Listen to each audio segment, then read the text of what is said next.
Comment trouver des chantiers peinture? Vous êtes artisan et vous recherchez des chantiers peinture? 1. Le bouche à oreille fonctionne pour trouver des chantiers pour peinture.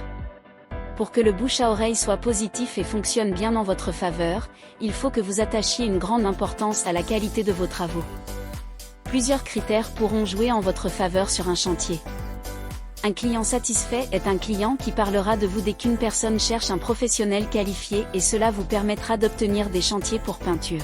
2. Consultez les appels d'offres et recensez les permis de construire. Pour obtenir de nouveaux chantiers, ne négligez pas les appels d'offres qui sont également consultables en mairie et peuvent vous permettre de décrocher un travail sur un chantier. Il va de soi qu'un artisan qui a une mauvaise réputation aura moins de facilité à se faire entendre auprès de la mairie de son quartier. 3. Pourquoi ne pas passer par des prescripteurs? Un prescripteur est comme un apporteur d'affaires. Vous pouvez le choisir dans divers domaines mais ce sera toujours en rapport avec le bâtiment ou le service, exemple, agence immobilière, compagnie d'assurance, entreprise d'aide à domicile, concierge d'immeuble, etc. 4. Pensez aussi aux courtiers pour obtenir de nouveaux chantiers.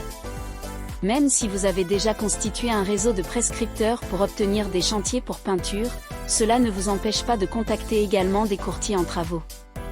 Dès que le courtier en travaux vous trouve un nouveau chantier et que vous validez votre contrat, vous pourrez lui reverser une commission de 10 à 15% sur le montant des travaux effectués.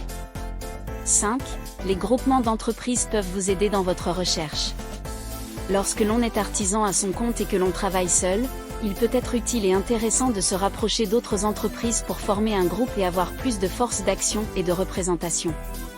6. Exploiter la publicité locale. À l'ère d'Internet, il n'est pas bon de mettre tous ses œufs dans le même panier.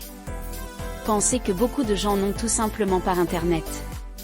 C'est le cas, notamment, de certains retraités qui ne souhaitent pas s'équiper mais qui représentent toutefois une manne pour un artisan. Si vous ne faites que de la publicité par Internet, vous ne toucherez pas ce public qui peut souvent être demandeur. 7. À l'heure du numérique, pensez à Internet pour obtenir des chantiers. Internet est bien sûr un outil incontournable. Sans avoir nécessairement un site Internet à part entière dès le départ, vous pourrez commencer par vous inscrire sur des annuaires spécialisés et créer une page Facebook ou un blog de présentation de votre activité. 8. Utilisez les sites de mise en relation pour envoyer des devis en ligne. Le principe des sites de mise en relation peut s'apparenter à un salon professionnel où des entreprises proposent leurs services et leurs produits et où les clients naviguent entre les stands, comparent, évaluent et sélectionnent. Les sites de mise en relation sérieux travaillent d'ailleurs la qualité des informations des deux parties. Les clients doivent formuler des demandes claires par rapport à leurs besoins de travaux. Exemple, www.helloartisan.com. Les artisans présents sur le site sont triés sur le volet et ont une obligation de professionnalisme par rapport à la façon de traiter les clients. Partant de là, opter pour ce type de publicité est un gain de temps non négligeable et, si vous êtes sérieux, cela vous permettra d'obtenir rapidement des chantiers qualifiés. Ad-Circle. N'hésitez pas à nous contacter pour en savoir plus sur ce type de démarche et améliorer votre action de prospection.